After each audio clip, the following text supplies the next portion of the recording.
আমি নামাজ পড়ছিলাম আর ও শুধু আমার কোলে এসে বসছিল, তো আমি একটু রাগ করে ওকে বিছানায় দিয়ে দিয়েছি। দেখুন, পরে একবারে মন খারাপ করে আমার বাচ্চাটা এরকম করে ঘুমিয়ে গেছে। আমার ময়না পাখি দেখুন, অনেক মায়া লাগে আমার ওর জন্য, কেমন সুন্দর করে ঘুমিয়েছে।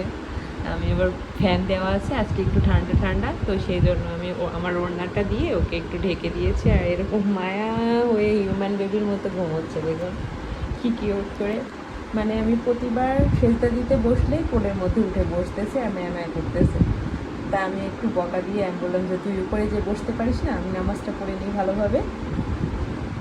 তো সেই জন্য এখানে এসে শুয়ে এরকম করে হাতের উপর মুখ দিয়ে শুয়ে আছে। তো আমি আবার নামাজে সালাম ফিরিয়ে এই যে ওড়নাটা দিয়ে ঢেকে দিলাম, যে ঠান্ডা লাগছে ময়নাটার। কিউট মাম্মাও, আমার আদরের বাচ্চাটা।